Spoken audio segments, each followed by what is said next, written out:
Alrighty, folks, welcome in to our final seminar of the day here in Room A. Talking about developing relationships. Kind of ironic that we've got an SEC rivalry, a Vol and a Gator up here to talk about that. Our two panelists are our NSMA Young Reporter of the Year from ESPN, Andraya Carter. She's an analyst, host, and reporter focusing on NBA basketball, the WNBA, college basketball, all things hoops. She played at a very high level with the iconic Tennessee Lady Vols program. We also have Chuck Cooperstein. He's our Texas Sportscaster of the Year, the radio play-by-play voice of the Dallas Mavericks since 2005. And he's been covering sports on the radio in the Metroplex since the 1980s, calling play-by-play for TCU, University of Texas, Texas A&M, Westwood One Radio as well, and a graduate, as we said, at the University of Florida. If you have any questions throughout the panel for our two panelists, just raise your hand. I'll get the microphone to you, and we can get those questions recorded. That way they can hear you a little better as well. Take it away. All right. Hey, guys. Relationships. It's true in any business. It is especially true in our business. I think the best way to start this is, I think, for both of us to say, how do we get started? Because ultimately, how you get started is where you begin the process of building to where you get to. So, it's the mid-1980s. I am working at an outfit called Sports Phone in New York City. There are smiles in the back of the room. There are some, maybe, most of you have no idea what Sports Phone is. Sports Phone, in the age before the internet, was the way that gamblers got their scores at night. But it was a full sports radio service. We just did our broadcast through the phone company. But anyway, there are tons of people who have come through Sports Phone that have ultimately made it very large in our business. Michael Kay, the TV voice of the Yankees. Gary Cohen, the TV voice of the New York Mets. Howie Rose, the radio voice of the Mets and formerly the TV voice of the Islanders. Charlie Slows, who was the radio and play-by-play voice of the Washington Nationals. Eddie Caginelli, who was lead producer for the Yankees for Yes. Me. I guess I'm somewhere down that line. But anyway, there were tons of people who went through there. Anyway, Charlie moved to St. Louis and got a job at KMOX Radio in St. Louis. The week of the U.S. Open in 1984 at Wingfoot, I was covering that for Sports Phone, and Charlie knew that I love golf, and KMOX wanted coverage, so he got me to string for them, to just do reports for them, get some audio for them, and so I did a whole bunch of stuff for them. And as it turns out, the week after the tournament, Charlie's boss at KMOX got a call from Brad Sham, who was the voice of the Dallas Cowboys, who was the sports director at KRLD Radio in Dallas. And they were planning to expand their operation to have night sportscasts. KRLD was an all-news radio station. We have night sportscasts and somebody who would go cover games at night. Well, so that's something that I did. And as the story goes, Brad theoretically was asking Charlie's boss about some other guy, and the guy said, no, you don't want to hire that guy. You want to hire this guy Cooperstein in New York. He knows what he's doing. So Brad calls me, sight unseen, says, hey, how'd you like to work in Dallas? Took about a half a second to say yes. They said, well, send me your tape and resume and whatever. And of course, I'd done that 800 times before. It had been turned down, as I'm sure it's happened to all of us in this business. But 5 weeks later, without an interview, mind you, I get a phone call. When can you start? My relationship with Charlie Slows led to him telling his boss to talk to this guy about me, and that got me on my way. So I guess the moral of the story is meet a lot of people, throw a lot of stuff up against the wall. You never know who you're going to meet who can really help you and ultimately put you in a position that you want to be in. My start in TV is literally all about relationships as well. So if we go back, what year was this? This had to be 2012. No, it was 2013. I was at Tennessee as a player, and I had shoulder surgery, so I redshirted that year. We are at Auburn, and I start picking the brain of the woman who was going to be the analyst for our online game. Back then we had like ESPN3, the games were online, kind of like they are now, but we call it SEC Network Plus. It was like ESPN3 back then.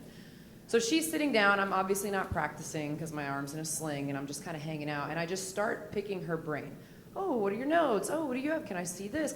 I was just a talker. I've always been a talker, which pays off now in the field that I'm in. So I start picking her brain. She ends up giving me her phone number. We connect. That woman goes on to be Maria Taylor, who is now Sunday, NBC, NFL, Olympics. And at the time, she was calling our online games. So I immediately formed a relationship with her, having no idea where she would end up, having no idea what her future would entail. We formed a very close relationship at the time. Fast forward through my career, Maria ends up being at the desk for some of our shows, and I go up to the desk and I hang out with her and I talk to her, and through that I meet Carolyn Peck and LaChina Robinson and all of these women that are now my friends that I formed relationships with. Fast forward to multiple surgeries, not having the basketball career that I wanted, and just finally choosing to put my eggs in another basket and go down a different path. I was studying kinesiology at the time. I was driving Uber. I was driving for Lyft. I was working all of these odd end jobs. And Maria asked me to spend the weekend with her in Charlotte. She said, hey, come spend the weekend with me. I want to take you to the Charlotte studio. I want you to meet a bunch of people. I meet a bunch of people at SEC Network. I'm calling online games for Tennessee just to make extra money and try to make ends meet. Long story short, Maria gets me in the door to meet a woman named Pat Lowry, who now is my boss at ESPN. The only way I got in the door to meet Pat was with Maria's credential. She literally gave me her credential to get into the SEC tournament to meet Pat Lowry and talk to Pat Lowry. And in that conversation with Pat, she goes, all right, next year, I'll give you 2 games on TV. And if you do well, maybe we'll give you a little bit more. And 2 turned into like 10. And then the next year, 10 turned into 20. And then the next year, 20 turned into 40. And then the next year, I ended up going full time. And throughout every step of the way, anything that I've gotten as far as an assignment goes, as far as, working a certain league, has all come from someone that worked with me before, that said I was easy to work with, that said I asked a lot of questions, that said I was fun to work with, and that said I did a good job, and that said I was prepared. So I think that for me, literally the only way I've moved up, the only way I've branched out has been from my relationships with people. And even in covering different sports, covering the SEC women's basketball, part of the reason that I can talk to those coaches is because of my relationship with them. They trust me, they trust the player that I was, they trust that I know the game, and they feel comfortable talking to me about their teams. And I just think that I can't say enough about relationships. The reason that I called online games at the University of South Carolina and online games at the University of Kentucky, they did not have to give me those opportunities, but my coaches at Tennessee were then coaches at those schools. So Jolette Law went from Tennessee to South Carolina. She's there now. Kyra Elsie went from Tennessee to Kentucky. She's there now. And they were the ones that were the plugs for me to do those online games. So in terms of getting reps, in terms of getting assignments, in terms of branching out, I think that relationships have been huge. And then also in terms of judging my work and in terms of being sure that I'm doing a good job, because there are going to be a lot of people, and there have been a lot of people that don't like my work. There are a lot of people that overly praise my work. And so having relationships with people in the business that know their stuff, that I can trust, really helps me as far as judging whether or not I'm doing a solid job. And those relationships are important. You have to have people that you trust to help you navigate this space. I mean, the NBA draft is the most recent example. if you go on Twitter, you're going to see a lot of people begging me and begging ESPN to fire me from the NBA draft. Wow, you are the reason I don't pay ESPN anymore. I wish you would get off the desk. Please stop talking, right? There's a lot of negativity, and then you'll find a lot of positivity as well. And so navigating all of those spaces where you're like, wow, this person hates me. Oh, this person thinks I'm great. Wow, this person hates me. Being able to not worry about any of that and have people that you trust and have relationships with people in this space has been really, really helpful for me. So my whole career has literally been relationships with players, with coaches, with colleagues, with mentors. That's the only reason that I'm here. You should always trust your gut. Trust your gut. But at the same time, it never hurts to have an extra set of eyes. And it doesn't matter how long you've been doing this. I mean, I'm a lot older than Andraya, but there are two people in this world when it comes to play-by-play that I trust more than any other. That because my bosses, I don't know about your bosses, but my bosses give me no feedback, like none. It's like, and I've heard the horror stories at ESPN about they just go on to do the next game or whatever, but they just kind of throw you in the deep end and they never really coach you. There are two people in this world that I trust, and that at least certainly once a year during the season at different times of the year, I'm going to send them 10 minutes of tape and just listen to this, and it's just it's at any 10-minute segment of a game. I'm not looking as a resume tape and trying to impress anybody, but just how do I sound? How are my mechanics? What am I doing? Am I saying the same thing too often? Am I relying on statistics too much? Whatever it may be. Am I spending too much time before I get to a break? Whatever it is. And you need that. It's really, really important. It's really, really helpful.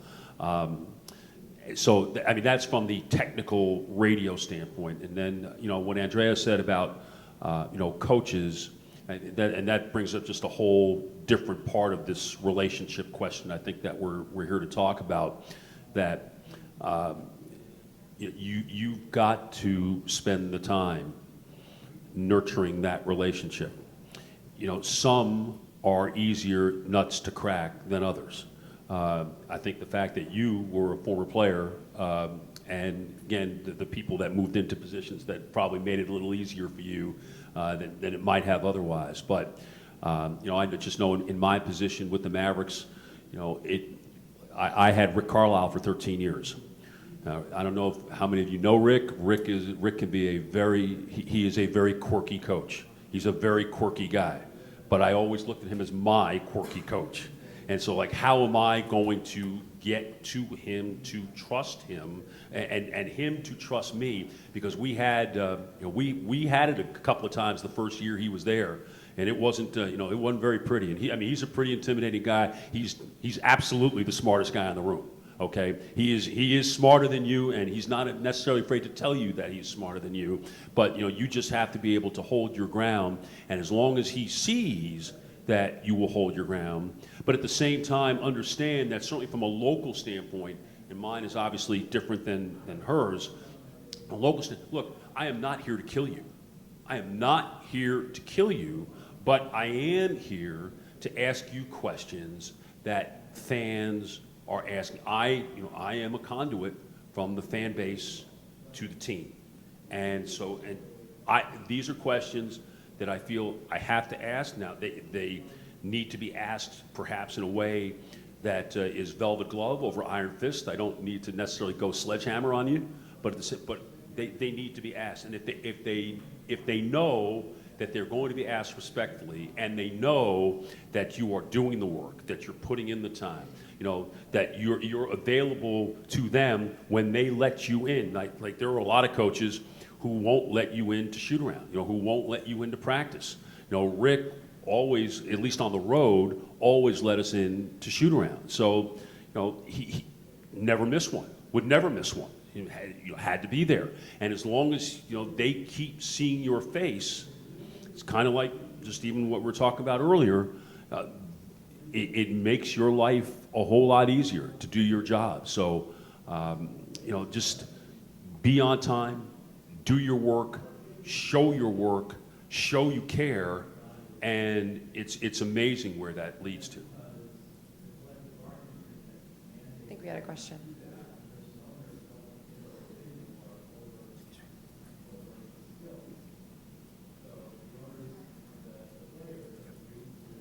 Hi, I have a question, so I hope I wasn't interrupting a flow, but I think with building relationships, and even from someone who's been in the business for multiple years, 10 years covering the Razorbacks, sometimes there's that intimidation factor to go up and introduce yourself, to say hello, to, oh, I don't want to bother Holly Rowe because she feels like she's working.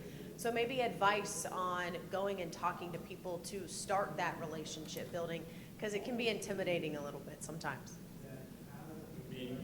Look, the fact that you're here, this is a phenomenal place. This is a phenomenal place to develop, meet people that maybe you've heard of, that you want to meet, that you never thought you'd meet. I mean, I don't be afraid. Don't be afraid. I mean, you're here for a reason, just like we're all here for a reason. We're all peers here. I mean, no one is better than anybody else. You may feel that way with Holly. I happen to know Holly. Holly's like the greatest human being that's ever walked the planet. So I mean, the moment you walk up and say it's pretty sure like you might be best friends within 5 minutes of each other. So it's just do it, to quote a phrase. I mean, don't be afraid. And then ask, at some point, can I reach out again? If there's, especially, I mean, she's different because she's a sideline person, but like if you're doing games, like you run into, okay, I'll just use me as an example, but I mean, if you want me to listen to you, I mean, I'm more than happy to listen to you, and I think you'd be very surprised that for the students in the room, that people who have been in this for a long time, we want to pay it forward. Especially on the radio side, because we figure we're an endangered species. So we're trying really hard to hope that the next generation of play-by-play people come in and are going to have the chance to do what we do, and we want them to be as good as they can possibly be. So just don't be afraid. Just go up and say hi, introduce yourself. Yeah, I would agree. But I've definitely been in that position where I've been extremely nervous to go up to someone and to talk to them. And some of the things that I've done just to try to navigate that space is sometimes I'll go to someone that is around that person and ask that person, hey, when do you think is a good time for me to introduce myself to, we'll say Holly, I work with Holly just as an example, but hey, or really the first time I worked with Dick Vitale, I was extremely nervous. I was literally on the broadcast with him, but I was very nervous to go up and introduce myself. He seemed extremely busy. He seemed like he had a lot going on. He's Dick Vitale. And so I asked the person that was traveling with him, like, hey, when do you think Dick's gonna have a break so I can introduce myself to him then? And so I think sometimes for me, going through someone close to that person that you wanna talk to, it has worked for me, and figuring out when a good time is for that person. And that's just a small little like nugget that I've used because I've been in that position, like where I've been very nervous to talk to someone. It even happens today. And I think that if you can find a way to them without directly going to them yourself all the time, that's okay too. And then sometimes I do think, like I love when people come up to me, not that I'm Holly Rowe, but I think it also shows a confidence and being straightforward and really showing a respect for them if you just go up to them in a respectful way and talk to them as well. So there's different ways to navigate the space of trying to get to know someone. And one of the biggest pieces of advice for me when it comes to forming relationships with people that can mentor me in this space or people that can help me in this space is when you finally do connect to them, however that happens, when you get their information, one of the best things you can do is reach out to them when you don't need anything. So not just reaching out to them when you want them to watch your tape, or not just reaching out to them when you have a question that you need to ask them, or you have an assignment that you need help with, but reaching out to them and just saying, hey, I don't need anything. I just wanted to say, I watched the last game that you were on. You did a great job. I hope the season's going well for you. Or, hey, I know you said your daughter graduated in May. I just wanted to say, I hope everything's going well for you and your family. I'm really excited to watch her in her future, right? Like, if you do get a chance to connect to someone that you think can help you or that you think can be useful along your journey, make sure you don't only go to those people for help. You can give them support too. Yeah, exactly. So I think not only reaching out in times of need, but reaching out in times of grace or encouragement or praise or just to connect, sometimes that goes a really long way. And it's gone a really long way for me, with bosses, with producers, with anyone that I've worked with. I've tried to reach out to them when I don't need something, just to further build that relationship. I want to build on that question that she just asked, and I mean, you all have been digging deeper into this. Great response there, Andraya, about, developing those relationships outside of something that you need. So to talk a little bit more about that, I mean, when you do want to ask advice because you don't want to be hitting them up all the time, when's a good time for that? And then also, once you do get that chance to talk to them, what's on your mind? You finally get that chance to meet you two, and that person doesn't have a lot of time. What are you saying to them? Have you already talked about what you're going to say to them in that moment, in those couple of minutes that you're meeting with them? How do you say, okay, this is how I'm going to connect with this person and have them remember me so that we can develop this relationship moving forward? I think the latter part of your question depends on time, and the situation and where you are. But a lot of times, I'll have people come up to me and they'll say, hey, I would love to pick your brain. Is there any way we can connect later? And I would love to pick your brain. And then we end up connecting later. And the first thing they say is, well, is there anything you can tell me that would be helpful on this journey? And in my mind, I'm like, girl, there's a lot of things I could tell you that would be helpful on this journey. Or like guys have reached out to me and I'm like, man, there are a lot of things that could be helpful. And so I think for me, when I reach out to people or when I want to connect to them, I do have specific questions. Whether it's, hey, when you called that game, how did you decide to ask Nick Saban about the defense at halftime? I'm just so curious because it's really been sticking with me. And that's the one thing that if you have time to tell me, I would love to know why you asked that question. And then they get to talking about their work and they're excited and they answer that one question and that's all they had time for. And then they also trust that you're paying attention. They trust that you have specific questions. So then they're more inclined to connect with you further down the road. Does that make sense? So when I do go up to someone, or when I've had people come up to me, I do like a specific question. Like, hey, do you have time for one question? I'm just so curious about something. It'll be super fast, right? Or instead of just being like, hey, is there anything you can help me with? Or, oh, I'd really like to learn from you. Like, yes, I'm sure that you would, but for the sake of time, sometimes specificities are important and sometimes they're helpful. And so, there have been times where people reach out to me and I kind of have this, it's a pretty scripted response that I copy and paste, and it actually weeds out the people that are more specific. So people will reach out to me and they'll say, hey, would love to talk to you and pick your brain and connect with you. And I'll say, hey, I would really love to. Do me a favor, listen to these podcasts because I don't want to repeat things. I would like to maximize our time. Listen to these podcasts where I've already kind of told my story and come up with some specific questions, and then we can find time to talk. And you would be really surprised how many people don't reach back out after I say that.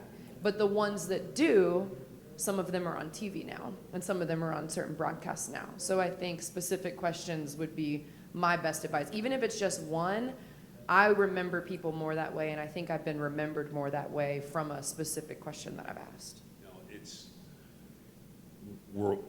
As I said, I think we're all here to help. We're all here to advance the next group, but our time is not unlimited. There are people who do really believe that and it doesn't work that way. It's so And especially, if they're going to reach out in season. Like it's one thing if they reach out, to us, like at this time of the year. But it's another thing, like when late September comes, okay, it's really, really hard. And the other thing along with that is that they don't expect like an immediate response. Don't expect that, like if you write to me on Monday at 3:00, that by Tuesday at noon I'm going to have an answer for you. Okay, it's a lot. We want to do that, but a lot of times it's simply not possible. So just like when you're doing that, just be respectful of the time element that's involved here, whether it's the time of the year or even just and we'll all reach back and reach out and just say, look, I promise, we will get to you. And yes, in like, what do you really want to know about the play-by-play business? What are the things that are most important to you? I mean, those are the things that you should be telling me that I want to listen for, that I can help you with. And it's like the more that you can tell us, the more efficiently we can do our work for you. And then, because again, as much as you might like to think you're the only person reaching out, you're the smartest person in the world that's reaching out to Andraya or me or whatever, there are tons of others who are doing the same thing. So, and then we're trying to do our jobs too. So that's what I agree very much with that. But as long as you are more, the most specific that you can be, and to demonstrate your interest in the craft, the better off you are. I think too, just following, like follow-ups, like people have reached out to me recently, and it's funny because I don't necessarily have an off season because all my leagues that I cover, they all overlap. And so I'll have maybe 2 or 3 days that I like to try and knock things out. And so people reach out and I'll be like, hey, the last week in June, I've got 3 days, reach out to me before that. And so if someone gives you a date, then follow up right around that time. Don't feel discouraged by that, because that genuinely might be, I know just speaking for myself, that is when I have the best time to be the most present for a conversation, and when I know I can be the most present. So don't feel discouraged if it gets pushed back or it has to be delayed, because sometimes that might just be, I know for myself, when we can give the best attention to you, and then be prepared when that comes. I'm curious about your guys' relationship with sources, with coaches, with players, and how you guys handle. I know, Chuck, you have a different kind of position as a team employee, and kind of that kind of difference there, and relationships with Rick Carlisle and such. But I'm curious about like how you try to develop relationships with sources, especially Andraya, and kind of where you try to kind of break news or find nuggets. And I know there might be production meetings where it's, more off the record. And when do you kind of determine, hey, is this on background? Is this something that I can use at this time? And then kind of more formally kind of breaking news if that's something you seek to do too. Yeah, I think for me, I always try to cover my bases. And so when I talk to a coach and they tell me things, I'm very clear to say, do you want me to share that on the broadcast? Do you want me to share it this way? Do you want me to share it that way? Like, how do you want me to share this information about your team, or share this information? Or do you want me to share this information about the team? Or do you just want me to share my general view of the team in the fall versus the team in the spring? And so I'm very careful, and I almost overly ask, okay, are you sure you want me to share that? And they're like, yes, I'm sure. And then I'll also double back with, like in college sports, there's SIDs, and in pro sports, there's like directors of communication. And so I'll double back and I'll say, hey, just wanted to let you know, Coach did say it was okay for me to share this. I just wanted to clear it with you. We're going to talk about this on the broadcast, just so everything is covered. And I'll ask, sources. Sometimes players give me information that they want me to share, and I'm always like, are you sure? Are you sure this is what you want me to share? Do you want me to talk to your agent about this first before we go through this? And so I think I try to cover as many bases as possible, and also have a trail of those bases being covered before I break news or before I tell a story on air. And sometimes, players, when I talk to them, Like there was a player for, I won't say his name, but and we didn't even get the story in the game now that I'm thinking about it. But it was an offensive lineman for Texas A&M, and he tells me a story about someone that passed away and in his family, and they were really close, and how important that person was to them. And the SID comes up, and he was like, I didn't even know that story. And so there are times where players will give me things that sometimes their staff doesn't know, or sometimes their coaches don't know. And so then I'll then ask the SID to reconfirm that he wants me to share that. Because it might have just been a moment of vulnerability. It might have just been a moment where he felt very comfortable sharing with me, but might actually not want that shared. So sometimes when I get information, I might tell the SID, like, hey, he shared something kind of personal. Will you just double back and ask him if it's okay that I can share that story, and then get back to me? And then I'll hound the SID for a clear answer that it's okay for me to tell that story. And I think coaches, well, like they trust that. And I think sometimes the best thing that I've done is not shared things. You know, like I attend a practice and I'm only there for my knowledge of the team and for my perspective. And I don't double back and say I went to that practice. I just use the information that I've gathered to then give my analysis. And I think coaches really trust sometimes when I go to their practices, it's just for me.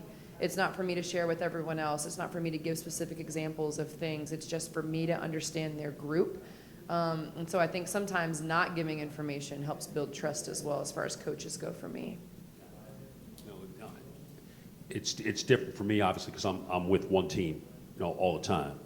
But I use the example of Rick and us having button heads the first year. But after that, I mean, we talk all the time. And like even now that he's been in Indiana for 2 years, like we text back and forth, and our wives are close, and it's like, and I will say that a lot of times, if you have a significant other, that can also help quite a bit. And I know it helped me with him. Jason Kidd's been with us now for the last couple of years. Jason, I've known Jason 30 years. I've known Jason from the time he got drafted by the Mavericks back in 1994. So, he and I play golf. I mean, we play golf a ton. I mean, I think you've probably now heard the story about, Jeff Van Gundy. The Mavericks are trying to hire Jeff Van Gundy to be an assistant coach. Jason told me that story on the golf course in early May. I mean, I could have said something about it, but I will never break his trust ever. And as Andraya says, do you want me to say anything about this, or how do you want to play this? And then when it did ultimately become public, and Mark Stein out of Dallas is a great reporter and has also a long-term relationship with Jason.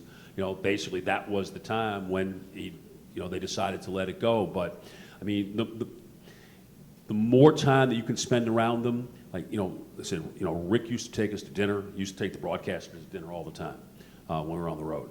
Jason's done that, as well. And just it's like anything outside of basketball that can allow you to be seen as human and not just the play-by-play guy or the reporter or some adversarial relationship. But again, that hey, I am with you. I am here to help you. I am here to support you.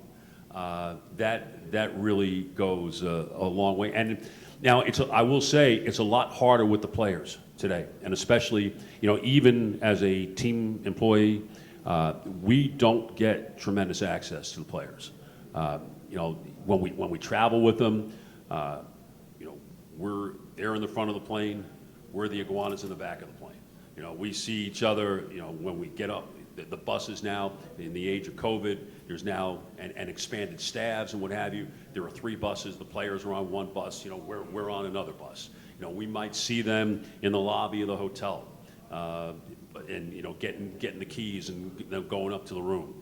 I tell the story a lot. My first year with the Mavericks, Dirk had hit a game-winning shot in Los Angeles, and we traveled to San Francisco. We get there. It's about 2 o'clock in the morning. And the equipment truck shows up at the hotel, and again, the folks like me, and we all help the equipment staff unload the bags, from the truck. And normally the players, the stars, they go to their room and they wait for the bags. They never see their bags. They're NBA players. Well, I'm slinging bags and get one out, turn around, and who's slinging bags? Dirk Nowitzki is slinging bags at 2 o'clock in the morning, having just hit a game-winning shot, and he's seen us, but he saw us, as normal people. He was definitely different from most, and it's why, like, when things were happening with him toward the end of his career, that he trusted me and a bunch of other people that we would do right by him. But these days, it's so much more difficult to do that. We're separated so much, and even post game stuff. I'll do horn sounds. 10 minutes after the game, I'm done, and I'll go downstairs. Try to get into our locker room, and that locker room is locked. We're not getting in there.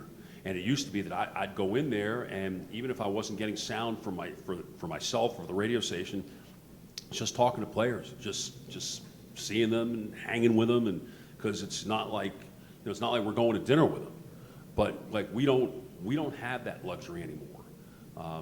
Maybe we get it at shoot around, but a lot of times I don't know what's going on in college now, but in the NBA, like shoot arounds are going away. Like they get them out of bed at 10 a.m. and making sure they didn't go out too late the night before. That's not happening anymore. So it's much harder, I think, in the NBA today to have the relationship with players than it was when I started 18 years ago. Well, first off, Roll Tide. Go Gators. We're all from the University of Alabama chapter for the National Sports Media Association. We just chartered this year. And I'm interested to know, what has the NSMA meant to you both in terms of building relationships? Well, this is the first time I've ever been here. This is the first time I've made the trip to Winston-Salem. Everybody has told me for years that, like, Chuck, you really should go. Like, everybody kind of shows up, and we just sit, talk, and people that obviously there are a few NBA people here, but I was in the college game for a long time prior to that, and just people that you've known. It's like, and they all show up. And it's, well, now fortunately I was named a winner this year, so I made the appearance, and I will tell you that just being a part of these two sessions this morning, and just hanging out with people that I've known for a long time in the what do they call in the room that where we're reviewing tapes and resumes, whatever. Just, it's the hangout room, okay, for lack of a better phrase. It's been great. It's just been really, really cool, and I plan to keep coming back. I mean, this has been a wonderful experience for me. Yeah, same. This is my first one. I really didn't. This might seem ignorant, but I honestly had no idea that there were awards for like sports broadcasting or broadcasting in general. And so for me, as I've discovered different groups like NSMA and NABJ and all these different groups that I can be a part of and feel close to, and feel like I have some sort of community, I think it's been really cool. Because the hard thing I think about me as a former player is no longer being on a team. So the more I can feel like I have a team with my people at ESPN, and then I have a team outside of that, because I may not work for ESPN all the time, right? Like I may not finish my career at ESPN. I may go somewhere else, or maybe I'll stay at ESPN, but you have who you work for. But then with an organization like this, it doesn't matter who you work for, and you're a part of a really large team that you can always kind of go to and connect to no matter who you're employed by. And so I think that that's really important. And just in terms of networking, building relationships, like there might be people that you meet here that get put on a project and that remember you and remember talking to you. Again, kind of like I alluded to early on, is how I got a lot of things early in my career, was just having a conversation with someone, and then they think of me a little bit later for an opportunity. So I think that it's really important. The more people you can meet and connect to, I think the better, especially in this field. This question probably applies more to Andraya than Chuck. Just wondering, it's a semi-ethical question, but say, Andraya, a coach source of yours contacts you, you don't contact them, and they provide you with information that in your mind they're just trying to get the information out, and it might not necessarily be true, but they want it to be perceived. You know, they want to put it out there, oh, we're interested in blah, blah, blah, when they're really not interested in blah, blah, blah. How do you vet that, or how do you handle that, especially if it's a source that might be important to you?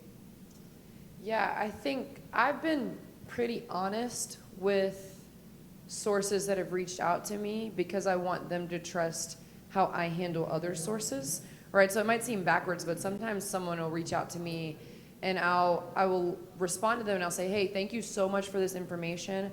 I'm not sure what to do with it, so I'm going to pass it to the people above me and let them decide. And then it clears me, and then it kind of like, now I'm free of any responsibility for this information. Sometimes I'll ask them, like, is it okay with you if I pass this along to my producers? Because I'm not sure how to handle it. Or sometimes I might be like, hey, you know, our writers might want to make a bigger story about this, so I'm actually going to pass it along to them so they can pull more sources into it and create a story out of it. So for me, I just pass it up or I pass it out, and I ask them, whoever that source is, if that's okay.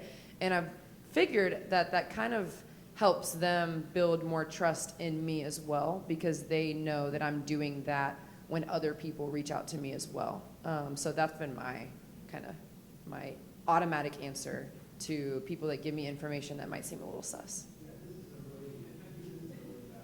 Anyone else have other questions for our panelists?